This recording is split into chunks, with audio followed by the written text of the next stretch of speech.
sundry. And so, as you know, we normally wait for a few minutes because people start to log on frantically to observe what's going on. But the little red recording button has gone live. So at this point, I'd like to kick off proceedings and start, as we always do, with an acknowledgement of country. And certainly, Shayne, this is something that's we do in the community sector and government sector and progressively the private sector around Australia now, which is I'd like to acknowledge and extend my appreciation to the Dja Dja Wurrung people, the traditional owners of this land that I'm standing on, that I and my family make our living from. I acknowledge that all of the participants today will be on country of many nations, and in this case in different countries, and many nations and tribes depending on location, and we collectively acknowledge that as well. Today we pay our respects to leaders and elders, past, present and emerging, of the Dja Dja Wurrung peoples, and we acknowledge that those elders hold the memories, the culture and the dreams of all of the Dja Dja Wurrung peoples. We also express our gratitude in the graciousness of their sharing of their land that was never ceded, land that was taken.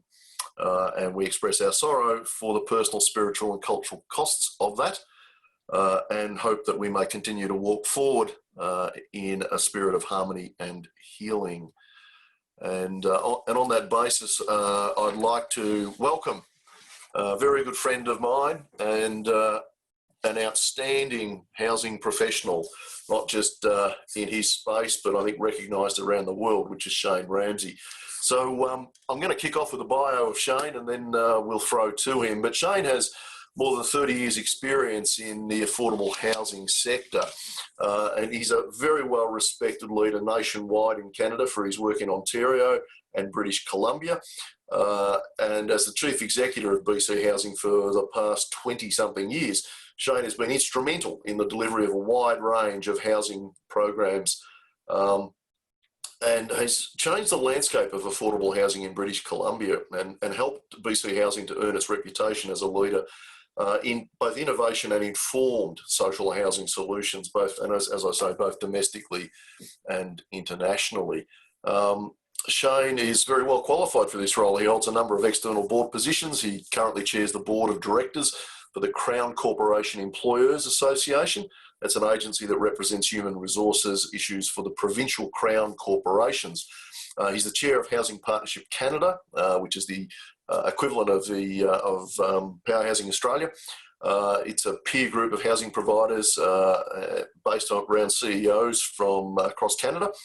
He is also the chair of the International Housing Partnership, of which Housing Partnership Canada, Power Housing Australia are members of. Shayne also has a graduate degree in urban planning from the University of Toronto, and prior to joining BC Housing, he worked in the BC Homeowner Protection Office, the BC Ministry of Housing, the City Home in Toronto, and the Ontario Ministry of Municipal Affairs and Housing. But what I should also add is Shayne has been personally responsible for creating in me one of the greatest moments of terror in my entire life, which was when I was shanghaied by Howie Wong's offsider to go across to Canada to run a couple of sessions for what was called a Founders Program, which was about creating a Chartered Institute of Housing in Canada, a Canadian Chartered Institute of Housing. And many of you will remember Geraldine Howley, who we've spoken to in this series before, who was a former president of the Chartered Institute. So to kick that off, they needed some founders. And there were some training programs, and I got to lead over a couple of days, over a few times, the Founders Program based on leadership. And of course, I walked into the room, and who do I see there? But not only Shayne Ramsay, but Derek Ballantyne and a host of other, can I say, legends in the field. And I just went, oh dear, I felt about this big. But they were very, very gracious to me and tolerated my prattle for a couple of days, which I thought was outstanding. So on that basis, I'm no longer terrified of Shayne, but I always stand in awe of his capacity. So Shayne, welcome to you. Great. Thanks for those kind words, Ken. I'd also like to just briefly, before I start, acknowledge that BC Housing undertakes its work on the traditional territories of many First Nations across British Columbia. I'm currently on the territory of the Musqueam, Tsleil-Waututh, and Squamish peoples, and pay my respects to their peoples, past and present. Fantastic. Shayne, I thought we might just kick off with a few context questions, because certainly for the average home and safe person, while we're all interested in what happens in housing around the world, we don't always understand the subtleties. And so I wonder if you could just give us a bit of an overview of the scale and size of BC housing, a bit of the population of BC, and what are some of the dynamics that play, you know, in your area sort of and province generally before COVID-19 emerged. Yeah, thanks, Ken. So the population of British Columbia is about 5 million people. It has about 68% of households are in fact homeowners, about 32% are renters, and state or provincial assisted housing is about 5 to 6% of that total.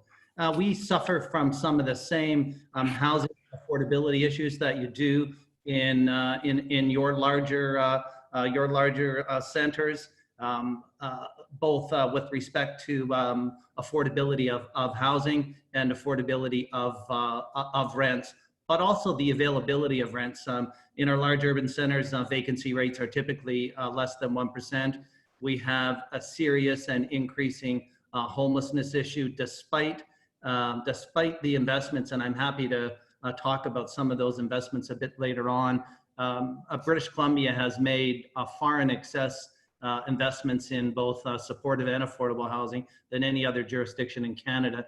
Yet we still see the continuing need, especially in our urban centers, manifest itself in the form of large encampments. I'm happy to talk about, and one of the areas Ken wanted to canvass was a decampment during COVID, where we moved more than 600 people inside in less than 3 weeks from 3 major camps, one in Vancouver and 2 in Victoria. Maybe just a little bit about BC Housing, and then I'll throw it back to you, Ken. BC Housing is a provincial or state housing corporation. So we administer on behalf of the provincial government the range of affordable and social housing programs in the province. We have a budget of about $1.6 billion, about 900 employees. We build about 4,000 new housing units a year, all in partnership with our nonprofit partners. We're also a major renovator of existing housing, and maybe I'll just detail a little bit about that housing, because it is a bit different from the Australian model, just in a kind of the substantial moral role of our community housing sector. So BC Housing actually owns and manages about 6,000 units of what we call legacy public housing units. Those were built in the 1950s and 60s. Then in Canada in the early 70s, there was a sea change in provincial housing policy, where provinces didn't build, or in states didn't build housing for their own account again. They partnered with nonprofits and provided nonprofits with capital and operating subsidies to build the community-based housing. And so we've been at this for more than 50 years. So in British Columbia, while there are only 6,000 units of state-owned housing, there are about 70,000 units of nonprofit housing. And those are managed by more than 800 nonprofits across the province. Any new housing that we continue to do is always done in partnership with nonprofits, who will be the eventual owners and managers of that housing. Just a little bit around the homeless. We provide a full spectrum of housing interventions. So we manage the province's emergency shelter system, again, through nonprofits. We manage, administer the supportive and transitional housing. Those are housing with wraparound support services, and we administer the agreements for the independent social and affordable housing. We also administer the housing allowance programs, and there are about 40,000 units. And when I say housing allowance programs, I mean subsidies to renters in the private market, including housing for homeless folks, where we layer on supports through the nonprofit into those privately managed buildings.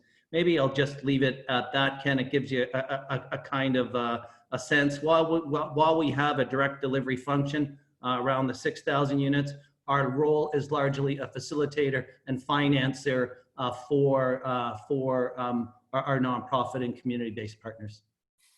Yep. Fantastic. Thanks, Shayne. That's a really great overview, and it's a sensible for us. I think it's a sensible place for our state governments to start to think about how they could extract themselves from the current situation that they find themselves in, with some 60-odd thousand units in Victoria, our state of Victoria, of which 30% are now beyond their economic useful life. And certainly we know that our policymakers are grappling with what a pathway to supply would be, and how they might manage that massive amount of what you would refer to as legacy stock, I think.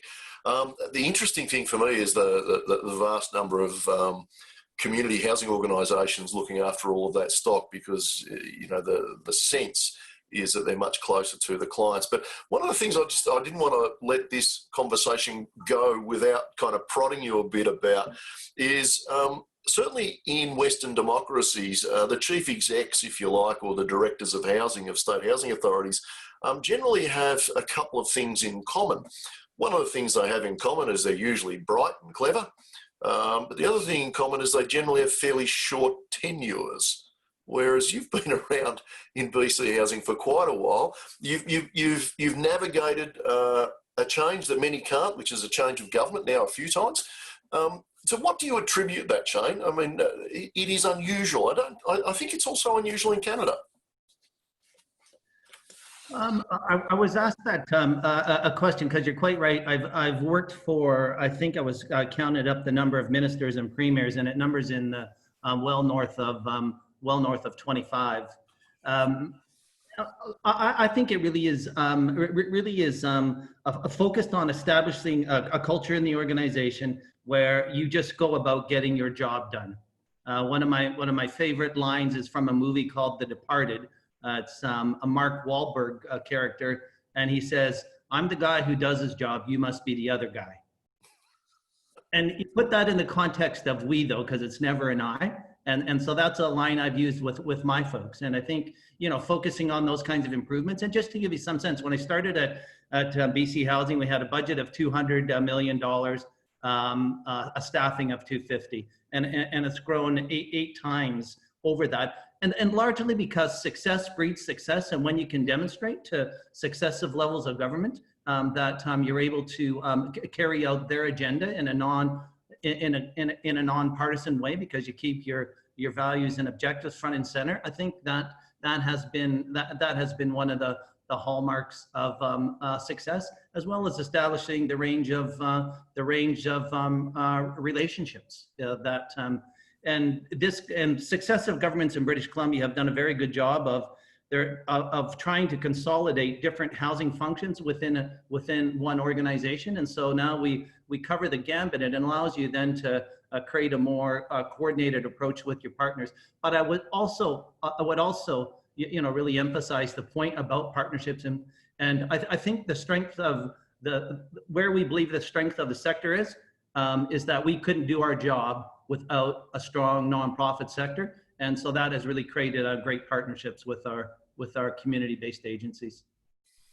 Yeah, thanks for that. It is, as I say, I mean, it's worth acknowledging that, because it is unusual. But I think the key there is as you say, it's like, let's just get on with the job. Let's not forget we're here for a particular purpose, and that's certainly something in our organisation. As I say, we're microscopic compared to the size of BC Housing, or indeed some of the NGOs, I'm sure, in Canada and British Columbia. But we're focused on the fact that we're the people who do the work, and I think it's really important to be able to hang on to that.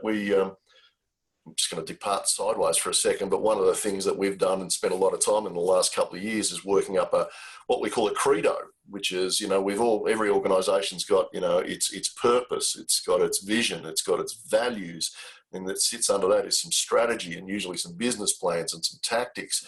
But the question for me has always been, how do values link to strategy? How do values link to vision?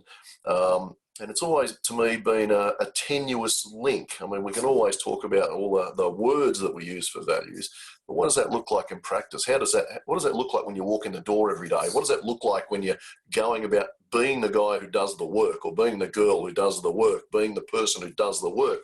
And the only reason and I didn't have this here for any particular reason, but we spent a lot of time creating what we call a credo, which is about demonstrating what that looks like every day when you're at work, when you're doing the work.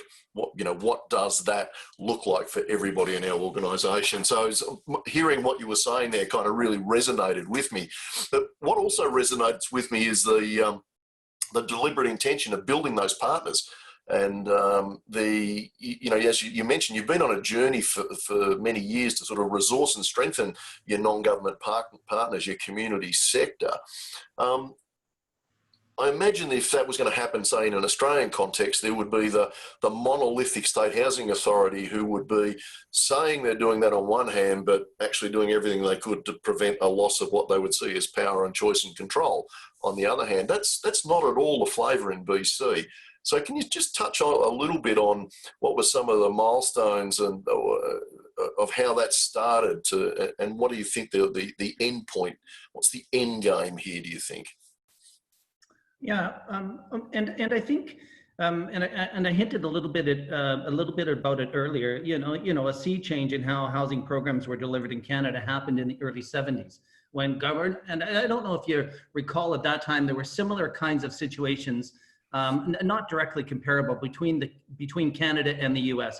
We'd come through a period where some of the larger public housing sites, you know where they are, Chicago, St. Louis, had created those kinds of social and other kinds of issues. The way the U.S. went is they went with a low-income tax credit option to support the private market to help build, and then the nonprofit and NGOs kind of scraped what was left from that. And now they've grown quite a bit because they're very large, sophisticated nonprofits in the US now. But Canada made the decision to go to a community-based housing model and support local nonprofits through a combination of subsidies and grants. And so they said, we're getting out of the business of building state housing, and we're going to build it through the community because communities are embedded, have better relationships with neighbors, and actually built at a more appropriate scale. BC Housing still has a couple of those 500 home estates. We don't build 500 home estates, in one city block anymore. And so I think, building that nonprofit community housing sector has been building for 50 years and now quite sophisticated. You have quite sophisticated sector organizations. So I think that's been part of it. But government has also been very conscious about continuing to build it. One of the examples that I would use is the nonprofit asset transfer program, often referred to in Australia like a stock transfer, and many states have tried bits and pieces of that. Over the past 6 years, BC Housing has transferred $2 billion worth of government assets to the community housing sector, and those become assets on the balance sheet of nonprofits, which then they can be levered to continue with other kinds of activities. And those transfers happened without any agreement about producing new units.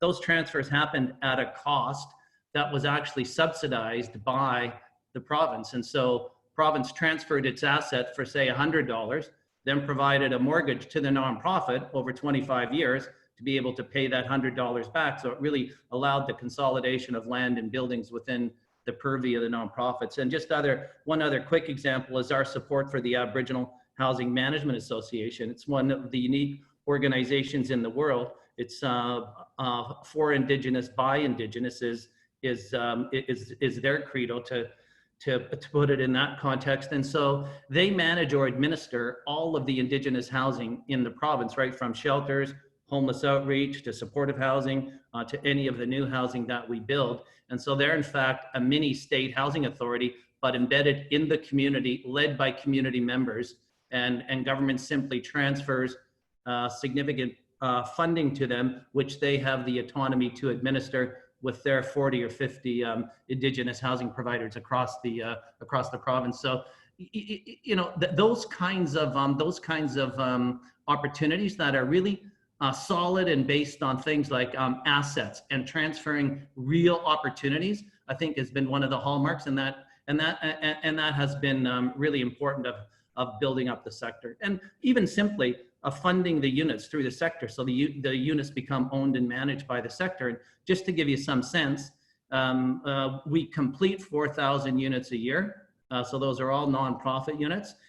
We have about another 12,000 units in a funded pipeline that are just at various stages of development and approval processes too. So you can still see the bulge of units still going into the nonprofit sector. Wow. It's kind of like from where we sit at the moment here in Victoria, you know, it sounds almost like our view of what an ideal future, you know, could look like with a partnership with government. I mean, one of the issues here is government gets hung up on the notion of their public housing stock as an asset on their balance sheet. But if you talk to, you know, the people from Fitch Ratings or the other ratings agencies, they'll tell you they see public housing as a liability on a state housing authority balance sheet. But you know, the notion of transferring would create an accounting issue, and so there is horror if such a thing is mentioned. I do recall a conversation we had, I don't know whether we were in London or somewhere one time, and you were saying, well, you know, if the accounting treatment gets in the way of good policy, you make a case to change the accounting treatment, or words to that effect, and that resonated with me then and now. To the current issue though, Shayne, the horror that is COVID, that is washing around through the world at the moment, and Canada has not been spared, nor has Australia, and in fact we're in a second wave, as it's referred to here at the moment. And it's been, I think there are some similarities between what's happened in British Columbia and what's happened here, but I just wanted to, particularly for the Haven Home Safe people and the Australians who will be listening to this, in Vancouver, which is the major city in British Columbia, not the picturesque capital, which is called Victoria, which is over on an island. But in Vancouver, there's a part of Vancouver, and I think it's called downtown around East Hastings Street, where our good friend Dave Eddy has the Scatchways Lodge, which is an amazing thing in itself. But during the day, there are so many people who would appear to the naked eye, to the uninformed observer, to be homeless. I mean, it's almost like a scene from a dystopian movie on some days. Yet of a nighttime, they all go. Where do these people go? And someone told me once about SROs. And I think there's quite a tale there, Shayne, and I wonder if you wouldn't mind telling us a bit about what happens there and the role that SROs play, well, what they are and the role they play, and the role BC Housing has played in that as well. Yeah, and I wouldn't sugarcoat the homeless issue in Vancouver. Despite the strides that we've made, and we've housed hundreds and hundreds of people during this COVID pandemic, there is a new encampment that has sprung up.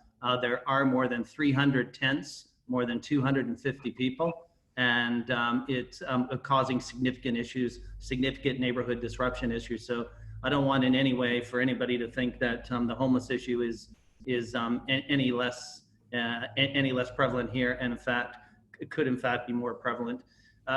So yes, the single room occupancy hotels were thousands of rooms in a couple hundred hotels that were built at the turn of the century. Those were largely for resource sector, fishermen, loggers, who would go you would go up north, do the resource extraction, and then they would furlough down in Vancouver. And so the industry responded to that. So there's some thousands of these rooms. They were typically built over pubs, and the pubs became the big beer halls, typically 10 by 10 rooms with washrooms down the hall. So I have to put in context what the purpose of, largely in the downtown east side. And as Ken said, the downtown east side over the decades has really suffered from disinvestment. And so what happened was the nature of those hotel rooms became the last refuge before the street and one of the last vestiges of affordable housing in all of Vancouver. And so because of the concentration of those hotels, it also resulted in a concentration of poverty. And so there's a lot of subsistence selling of goods and wares, and that's probably what you saw on the street. A lot of the, it's been called the open air drug market. So it suffers from all of those social ills.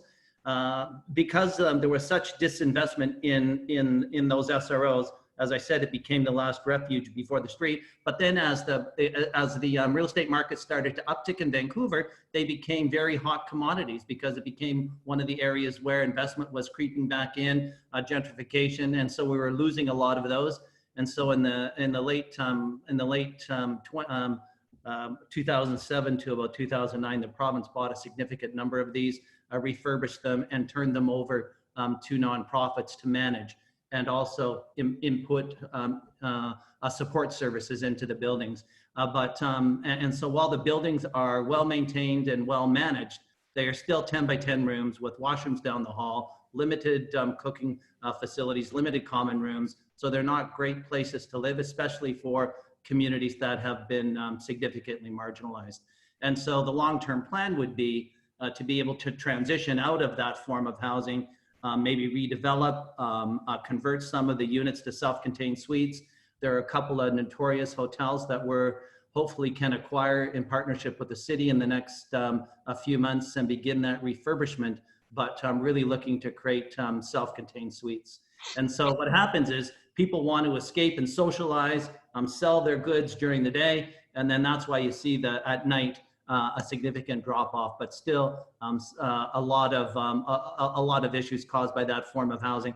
And the fact is still about 4,000 of them are owned by the private sector and still suffer from the disinvestment around management and maintenance, and they're quite a difficult housing stock and very, very poor quality for very marginalized people. Mm. Yeah, it was a great lesson for me to see how that unfolded and what it looked like in practice. But the underlying lesson for me, I guess, was this is what happens when you have effectively a state housing authority who have an entrepreneurial culture, who understand the dynamics of not only the real estate market as it is unfolding and changing. I'm reminded that in 2008, 2009. For the next few years, there was essentially that worldwide recession that Australia managed to dodge entirely. And so it would have been a great time to purchase those sorts of units, I imagine. But having the nous to actually do that and then put supports in there. I think there are some lessons for all of us now, and I'll come to what you guys have been doing in this COVID period in a moment. But I think certainly in the CBD of Melbourne and Sydney, there are huge numbers of ridiculously small single bedroom units that have been built for student and overseas student accommodation that have now been empty for months and are likely to stay empty for potentially years. And, if we had entrepreneurial state housing authorities, it would make sense that they swoop in and grab those things as the value proposition erodes from their business model. That's probably a conversation for our state housing authority and another day. But so COVID's hit, large amounts of homeless people. How did you respond, Shayne? What has BC Housing done with this rolling maul of disaster that has befallen us all? And that's what the pandemic really showed. It really laid bare the disproportionate impacts on marginalized communities, people of color, Indigenous, Black, poor neighborhoods, homeless, women and kids. And so as COVID hit, things like guest policies were, and I don't know if that happened in Victoria or Melbourne, so nonprofits stopped allowing guests to come in. Community centers were closed. Places where people used to hang out, libraries, they were also closed. All the public spaces were closed. Even community meal programs didn't happen. So we really had a multi-pronged strategy. First was to acquire a number of spaces. So we acquired just looking for the numbers, about 3,000 spaces in about 110 locations across the province. And those were to create spaces to thin out our shelters or increase spacing in shelters, allowing people to self-isolate and quarantine, I said homeless, the increase in homeless, simply unintended consequences of closing down facilities and guest policies, and Indigenous people. And as we heard through in many countries around the world, the impact on women and kids, and especially with the isolation piece and the quarantine piece, the increase in violence. And so those 3,000 spaces were largely hotels, motels, leased on a temporary basis, as well as community centers across the province. And by that, I mean recreation places, which we used as temporary locations for folks. So that was a big part of our work, and that work continues, and obviously some significant implications of how you manage that over the longer term, because one of the other commitments government made was they didn't want to make people homeless again. And so then how do you manage that to more permanent forms of housing? We did the other things too: a moratorium on rent evictions for non-payment of rent, a moratorium on rent increases. In our social and nonprofit housing stock, we extended subsidies and increased subsidies to renters who did experience a drop in income. So that also happened. We set up centralized supply systems that was focused on things like personal protective equipment, meal programs, and cleaning and deep cleaning for buildings. And so working with nonprofits, and those were provided to our own units, but also to nonprofits as well. I talked a little bit about the decampments. So public health order went out on the 3 large decampments. And so that was quite an intensive piece of work, where we moved more than 600 people inside in a period of about 3 weeks. I'm happy to talk about the impact on capacity of the nonprofit sector as well, because that was one of our biggest challenges, because of the reliance on the nonprofit sector, them also dealing with the COVID crisis, and their own staffing issues really became difficult. The last piece I'll mention, and British Columbia was one of the few jurisdictions in Canada, it actually implemented a temporary rent supplement program. And so for anybody within a certain income who had experienced a drop, and these were people in the private market, not social housing, they received up to a $500 a month grant between March, and the program is coming to an end in August. So it was really a mixture of all those strategies, largely managed and driven by BC Housing. Now, government had other programs for children and youth, but on the housing side, we managed that response for them.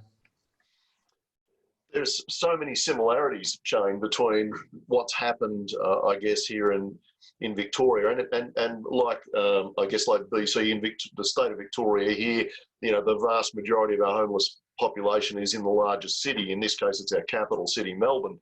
And we've, I think, taken about 4,500 people off the streets and put them into hotels and motels, similarly to you. But what we've done is we've leased room by room. But I got the impression you might have leased the entire facility. And the government here has also made a commitment to not discharge, if you like, those people into homelessness. The challenge, of course, has been that, I don't know about you, Shayne, you've stayed in motels in Melbourne. I've stayed in motels in Melbourne. I'd have trouble staying in the motel room for 24 hours, let alone 5, 6, 7 months, and possibly it's going to be longer. And so we have attempted, I think, with the good support of the Victorian government, to try and outreach to those people in those hotel rooms, to try and support them as best we can. But it's been it's a challenge when essentially the person's accommodation cost has been largely covered, but not their living costs, if you like, not their food or other costs. And while we've been in these various stages of what we refer to as lockdown, which I think would be lockdown light compared to our New Zealand counterparts, the movement from people in and out of these hotels has been somewhat problematic. We don't have the encampments that you see in Vancouver, certainly along the riverbank in Chicago and various, and certainly Los Angeles and various other big cities around the world. But I understand that the encampments that you had in Vancouver, as you said, a large amount of Indigenous people. Did that bring particular issues, and how did you manage that? I was party to an IHP International Housing Partnership call where one of your colleagues was talking specifically about this, and I was so impressed at the compassion and the resourcing to get that right. And I was just wondering if you could share some of that with some of our colleagues. Sure, I'm happy to do it. I just wanted to finish off a comment on your previous question, Ken. So we did take down both entire hotels, especially in the urban centers, but across our smaller centers where we may have needed 2 units for women and kids, we would just have taken the smaller number there. But to your point around, so even when we took down a whole building, those are managed by nonprofits with 24/7 staffing, with a full range of health and other supports. So in 5 months, 96% of folks have remained housed. And when you're looking at whole buildings, then you can begin to, like a one that we're looking at on Granville Street that we bought, a Howard Johnson, it had a restaurant. The restaurant is gone. How can we use those spaces to become community spaces for both people in the building and for residents who are still homeless and outside? Can they become resource centers? So we're looking at those opportunities. To the Oppenheimer point, Oppenheimer is a park in the downtown east side that had been there for a couple of years. It was a long-term camp. In the summer, last August, we came in and our typical approach was we're going to come in, offer people housing, and we moved 140 people last August into housing. Well, guess what happened by October, November? It was back up to more than 200 people. And so from August, when we had that first relationship with the city and the campers, we actually took a much more trauma-informed and engagement process. We had weekly meetings with the campers, talked about their needs, increased the service level and outreach so that outreach workers were on site 7 days a week to create the relationships with the campers. And then when the public health order was given to vacate the camp, we were able to go in with our Indigenous partners, with our nonprofit partners, and with our own staff to have those conversations. And the moves, folks had choice to a number of the facilities. 2 of them were Indigenous culturally specific facilities. One was a women's facility run by nonprofits that are Indigenous nonprofits, women nonprofits, and then other nonprofits around the other ones. And so working on a camper by camper basis, we were able to house 261 people in less than 2 weeks, and was not a single arrest. Wow. Stephanie provides a much more powerful story, because Stephanie, who gave the IHP story, was actually our person she was an associate vice president working on site on a weekly basis, establishing the relationship with the campers. But that was her background, and so she was able to make those connections where bureaucrats and state housing authorities typically don't have the understanding. And I think one of the other things that the pandemic, the George Floyd situation has really laid bare is the need to listen to those marginalized voices as you develop programs and services. And so that has been one of our biggest learnings from this mess, is the impact on those communities, and how you build forward needs to incorporate their voices. They need to be listened to and empowered. And that means giving up some of our privilege in order to design the programs that are needed. That is, just quietly, Shayne, not that I want to blow sunshine in any particular direction, that stuff's inspirational. It's also, it's a flavour that I think we're all starting to get better at. I mean, I think the community sector's generally been good at this for a very long time. And I think community housing providers have been perhaps not quite as good as the wider community sector, but getting there. But I think it's an area for, given the way that our federated system works, it's an area that our state governments have come to slowly, but progressively, and we're starting to see that more and more now, I think, particularly in terms of our homelessness policy in the state of Victoria over recent years. we've really started to see an understanding of the client voice and the importance of the client voice, and how we can, build that in as a starting point. But yeah, I do. I couldn't recall Stephanie's name, but I remember the powerful impact she had on that IHP call, about how well you've done that. I can't help but contrast that to some of the unfortunate and rapid decisions that the government in Victoria had to make when there was concern about COVID outbreaks in our high-rise towers that form a bit of a ring around suburban Melbourne. And the response was unfortunate.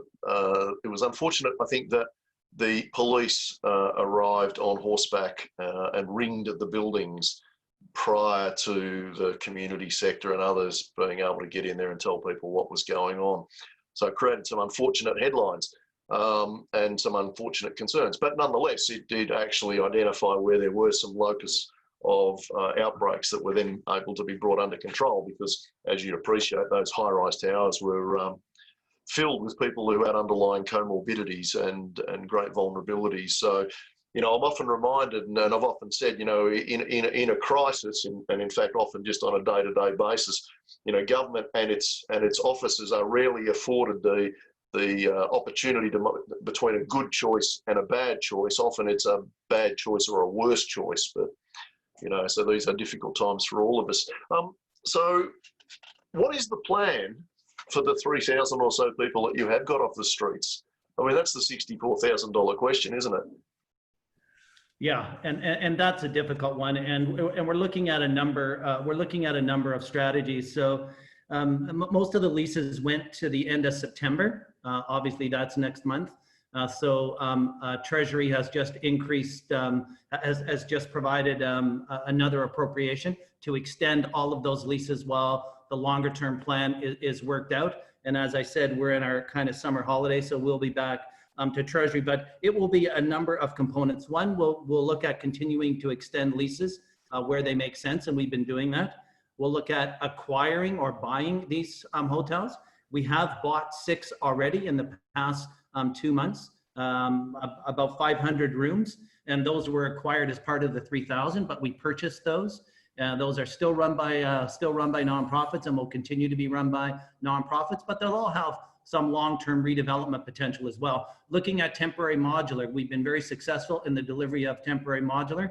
We've built literally about 2,500 units of new supportive temporary modular and modular housing within the past 2.5 years, and that's from start to finish.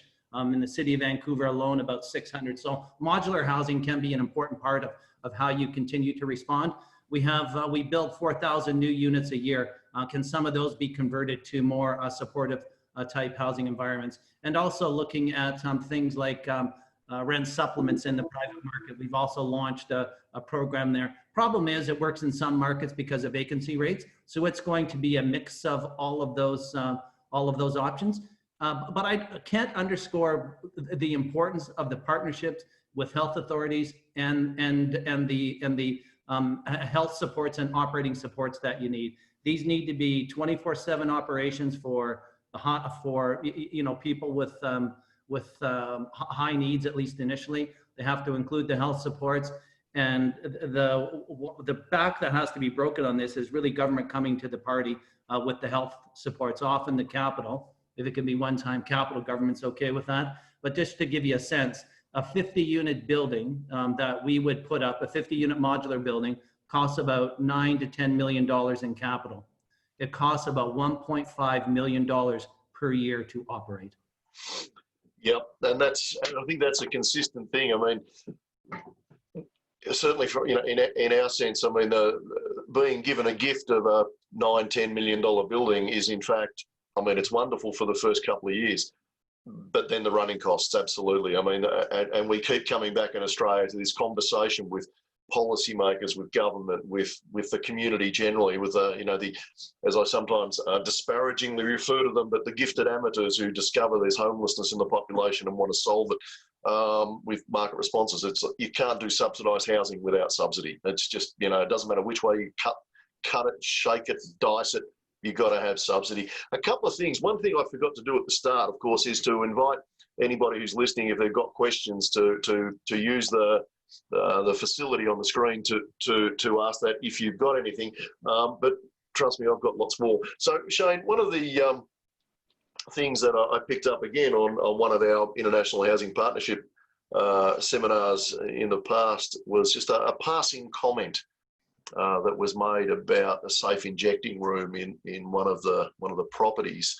And I know I've asked you this question before because I was quite amazed, but I guess for my peers and colleagues and people at Haven Home Safe, in the state of Victoria, with a population of 6 million, a capital city that has 3/4 of that population, we have, and you can count them on one hand, in fact you can count them on one finger, we have one safe injecting room for the entire state.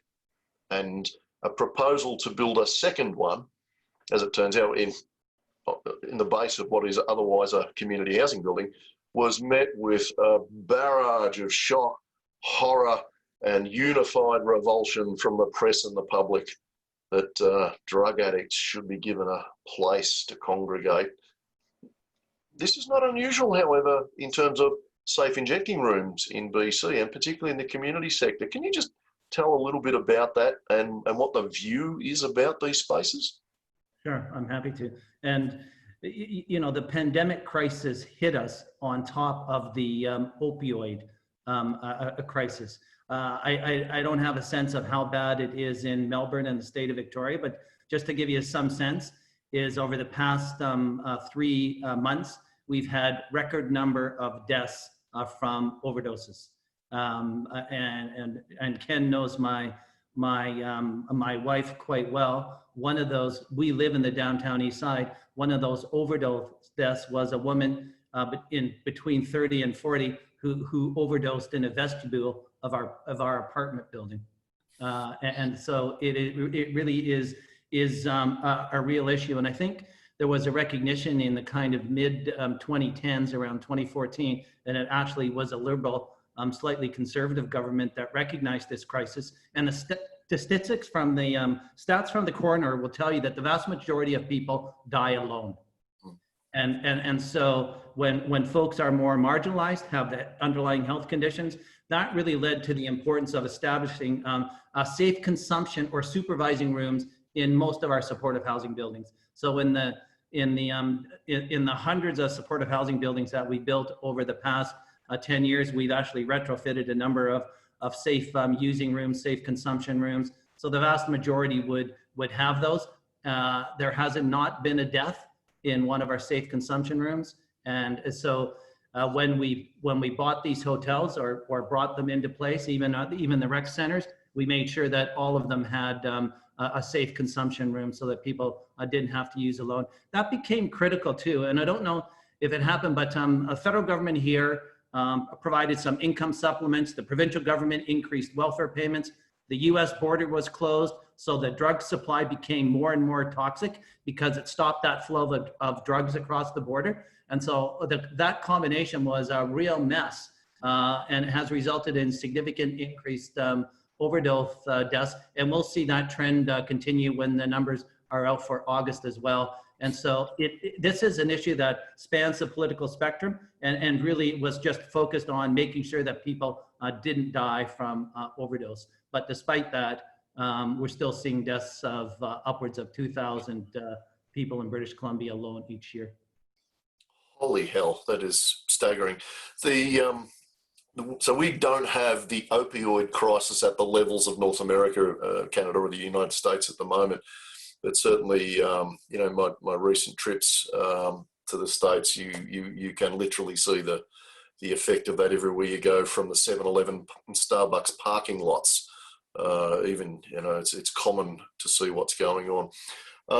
It's fascinating to me that what I guess I'd say is the hypocrisy of a double standard, that one of the shock, horror, heartfelt moments for the community is the people who tragically get COVID, who end up on ventilators, around half of whom will die.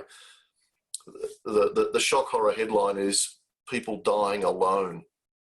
In fact, they're not alone. They're surrounded by intensivists, but they're just not with their family. So the shock horror headline of people dying alone, that is seen as a terrible, terrible thing in the community. But the notion of a disadvantaged, often disabled, often chronically suffering person dying in a laneway from an overdose is somehow discounted and not seen as the same thing. That does my head in, I'd have to say.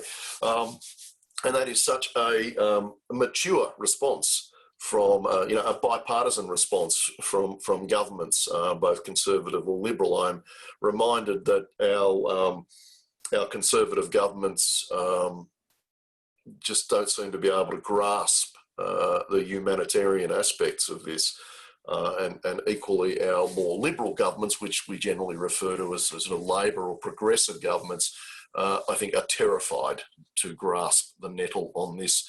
But I think the average thinking person, it's a no-brainer. But anyway, Shayne, you've been, I think it would not be wrong or incorrect in any sense to say that you're probably one of, if not the leading light in social and affordable housing in North America. And as the current chair of the International Housing Partnership, you've taken very much a whole of system approach to developing capacity in Canada, not just in BC as well. You've been involved in developing some of the core systems, so not only Housing Partnership Canada, but there was a bond aggregator that you were involved in. So what do you think are some of the themes, given that Canada is very similar to Australia? You have provinces, we have states, we both have a federal government, our constitutions are a bit different about who does what, but broadly similar. What do you think are some of the core elements of a functioning state and province and core elements of sort of national systems that allow these community housing sectors to not just survive, as we have here in Australia, but to actually flourish as they are in BC? What are some of the key things that you think need to be in place? Yeah, I think, and we'll just harken back to the community housing sector has grown over a period of over 50 years, and so that has helped. And because in British Columbia we've had significant provincial investments, it's helped the sector to grow. And then there are spin-offs that happen where you have strong sector organizations like the BC Nonprofit Housing Association, the Cooperative Housing Federation of BC, the Aboriginal Housing Management Association. So those help to knit together the kind of partnerships. And then a very good relationship with the for-profit sector, also with local governments who are key part of the response, because they have typically power around land use powers and zoning powers and density powers. They can make land available for community-based housing. Might surprise you that in Vancouver, most of the housing happens on land that's provided at a nominal price by the city of Vancouver, the most expensive housing market in Canada. Waiver of fees and charges, development standards. Our parking standards for our social housing buildings in Vancouver are typically 10%. And so those have gone down over the years. So they've been, they save quite a bit of money. Nationally, the federal government has recently, in the past few years, developed its national housing strategy. It has a lot of warts on it, but it helped to bring together the provinces who are basically the deliverers of housing programs in Canada. The federal government is taking a more interventionist role lately, and so I think there are opportunities that begin to strengthen that. And then there are sector organizations that have come together, to your point, Ken, around things like looking at insurance, looking at how nonprofits invest their reserves. And as you said, the creation of the Housing Investment Corporation, which is a pan-Canadian funding institution for community-based housing. And so those help knit together a fragmented sector, because we have a large number of small providers spread across the country. So that helps. I think Australia has one of the big legs up, though. If you can engage the state governments around what the stock transfer looks like, you have the opportunity to create optimum sized nonprofits that can have that redevelopment, business sense, and that expertise in order to take advantage of programs that are likely to happen stimulus programs that are likely to happen. And just one other point I wanted to make, Ken, and you hit the nail on the head. Money is so cheap right now. Some of them are even negative returns. Why governments aren't out there facilitating borrowing by the community-based sector to acquire distressed assets, hotels, motels, is just beyond me. And so it's something that we hope that we'll see. Otherwise, the private sector is going to swoop in and continue to cause a lot of grief around the availability of private rental housing. Mm. Yeah, hallelujah to all of that, can I say. One of the things that it just interests me, just off the cuff, though, you talk about, and I agree entirely, the key to us beginning to deal with the demand. Our social and public housing in Australia is at about an average of around about 4% of residential stock. In BC, you're 5%. In Victoria, we are, if you strip out the community part of the very small part of housing that's in the community sector, our state housing authority is 2.2%. But if you put us back in, we go to about 2.8%. So, we're in essence, half the national average. And in order to get the state of Victoria back to the national average, we'd need to build 4,000 units a year. And there is great concern that with 10 major housing associations that we couldn't pump out 400 a year each. I mean, really, this is nonsense. The key to making that happen, of course, is stock transfers and the revenue that would come from that, and the revenue that would come in from the Commonwealth, because the Commonwealth pays the rent assistance, but not to state housing tenants.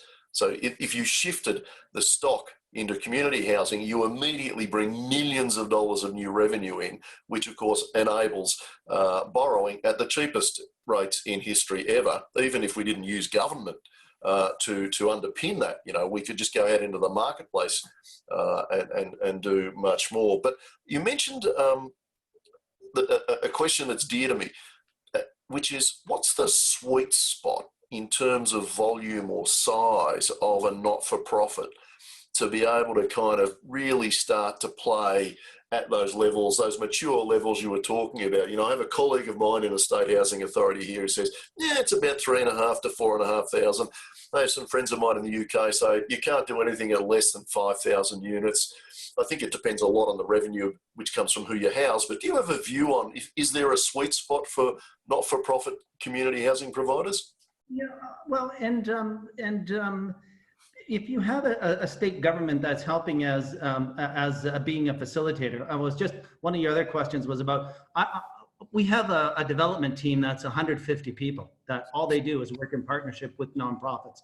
Those are project managers, they're techs, and so they provide a lot of assistance. But we realize our role is to help facilitate that. And so the sweet spot in size, I would have said something between 1,500 and 2,500, only because in Canada, and maybe it won't be the case in Australia, because maybe you can create those bigger behemoths that the UK always talks about, but we're never going to do that because we don't have the stock transfer to do it. And so then how do you create those and facilitate those partnerships? So you make sure there are tools available like financing. So financing becomes an easy process. And so we have one in British Columbia. BC Housing is a lender, so we do construction financing and we arrange takeout. So nonprofits aren't having to shop around to get financing. They already know they're getting the best rate from us. They can get some development expertise to help on the facilitation. So I think that facilitation piece and the strong role of a state housing authority could help backstop what the optimum sizes should be. But you have that opportunity in Victoria to say, well, we think it might be 3,500 or something like that. I think you're exactly right. I don't think any of us want to be the size of places for people or orbit these monstrously large housing associations. I think, and this is not with no disrespect to them, the marketplace is different, as is the impact on neighbourhoods and community. But in terms of a community housing provider, the word community sits in front of housing provider. There is a notion that there is a cohort, a neighbourhood, a location, or a target group that is, the community of interest or community that you serve. And in our location, we see ourselves as affordable housing providers in the state of Victoria. That might change over time, but I'd hate to think that community housing tries to become as large and, dare I say it, moribund as the massive state housing authorities through no fault of their own. It's just a function of funding and size. We're running out of time, Shayne, and I wanted to just pick up, I guess, a couple of things just in before we close. And I think, we've all been up to our necks in COVID-19, and I can't imagine how busy you've been, by the way, or indeed Janice, with the Vancouver and everything that's happening around there. And I really appreciate you making the time available to talk to me and us today. But in terms of, we've been up to our necks in COVID. We've all shifted gears, I think, progressively into what's essentially a COVID permanent state. But what are some of the key things that you think have changed in terms of your portfolio, your people, your leadership of the organisation, and some of the things that you think will be important to us going forward in what I've referred to previously as this liminal time, this time between times, the end of one time, and there's a period before we start another time. We're all a bit uncertain at the moment. So what are some of the things that are sort of playing out in your mind about where we think and you think we're going?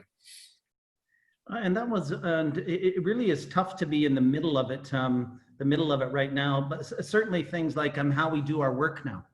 How do we go into the office? Who goes into the office? What are the technology concerns? And I think one of the benefits, one of the few benefits was learning that we can work effectively from home with the right tools and equipment. But then what does that mean for, keeping connection, those sorts of relationships with your coworkers? Because part of our operation is direct service delivery, so those folks are still going into work every day, and a lot of our head office folks are continuing to work from home, and so we're just looking at what the implications of how and when we go back to work, and can we still stay efficient at how we deliver our programs and services. I think it's important, and I spoke a bit about it earlier, how the pandemic has laid bare the disproportionate impact on communities that have been marginalized, women, Indigenous, people of color, and what are the real lessons that we can learn from that? One of the big issues for us was ableism, and when we're looking at the delivery of our programs and services, when folks have, as you said, those other underlying health issues, how do we continue to provide those services? What are some of the other opportunities that you continue to develop for folks? Things like our design and construction standards for all the housing that we build, how we carry out renovations, how we lease and show apartments. All of those things have changed. One of my greatest fears, though, is about the unintended consequences. British Columbia is now moving to lift the moratorium on evictions for non-payment of rent. I don't think we have any idea what the impact of that is going to be on rent increases and impact on affordability. I think the biggest driver of homelessness has been the lack of affordable rental housing in our large urban centers, and I'm betting Melbourne suffers from the same issue. There's just not enough affordable homes for people. So things like when the U.S. border opens, we know there will be a flood of refugees coming in as well, and what are the implications on that? So I think it's going to be a mix of those kinds of pieces, and we'll learn as we go. I just had a conversation with my VP of operations yesterday. We're recruiting for a position. The best person lives in Toronto. We're actually going to consider a temporary assignment for a person who works 2,000 miles away in an important part of our portfolio. So I think some of those things are going to evolve as we move forward. But I think there was a lot to learn. And at the top of my list is the impact on those communities and how we can do a better job than we have before.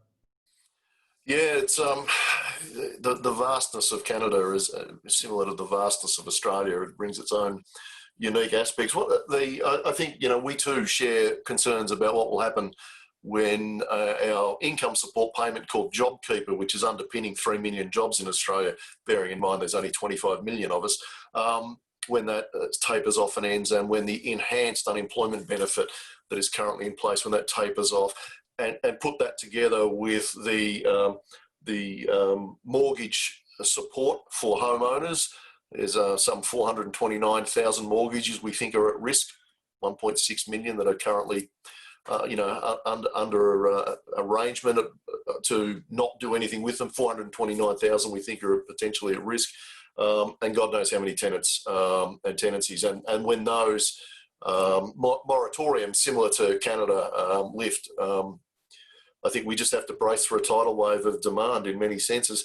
In finishing up, Shayne, just so I'm conscious of the time, and I'll be getting texts from Sue Masters saying it's time to wind it up, so I better behave myself. I wanted to just do two things. I want to acknowledge the support that the BC Housing provides to its non-profit partners is stunning. I mean, it is truly, I don't think there is a state housing authority in the world that has taken this level of maturity about partnerships and genuine development to get genuine outcomes.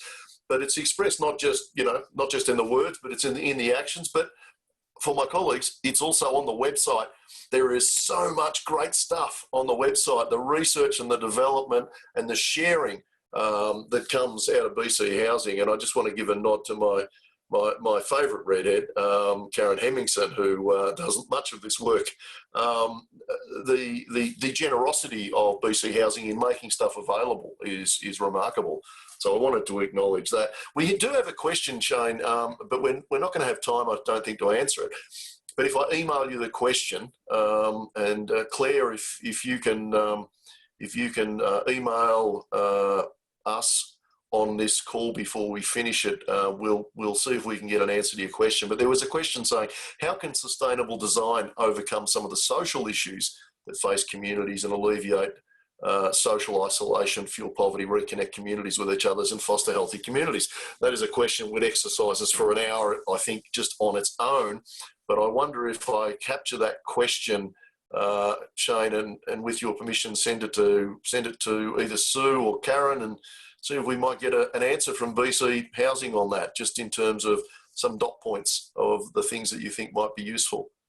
Yeah, that's a super question, and that speaks to some of the learnings that we've seen come out from the pandemic, and a great question around social isolation. How can you design buildings to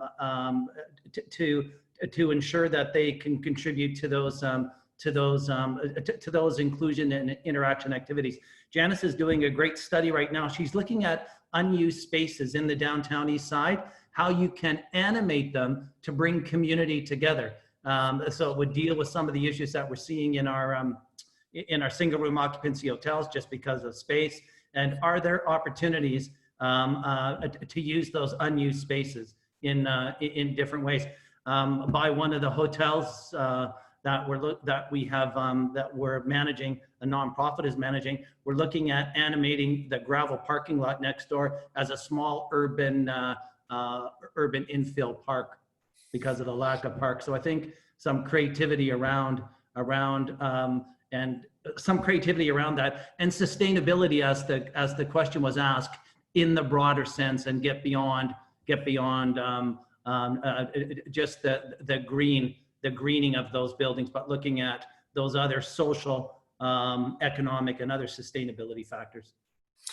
Yeah, outstanding stuff, and you're exactly right. I mean, this sustainability question is not just about the next 5 minutes. It's not just about what do we do for the particular affordable housing development itself, because they don't sit distinct from or separated from the rest of the community and world. So I'm also reminded that and I was talking about this prior to going live, that some colleagues of mine in Australia that are looking to create some women's employment programs, and a dynamo called Michaela Stafracci, who has started an organisation called Women Can, And I was involved in some of the early conversations with Michaela about that. And I kept pointing her to Janice's website, to Atira, because, you know, Atira as a women's refuge and a safe refuge from violence has created so many fabulous community programs. I might also add some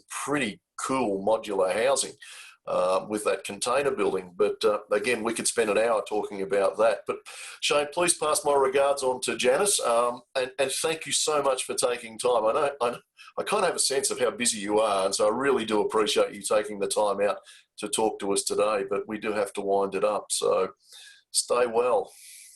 Great. Thanks so much for the opportunity. It was great to have the conversation and to see you, my friend. Likewise, Shayne. We'll see you on the other side sometime soon. All right. Cheers, man. Bye.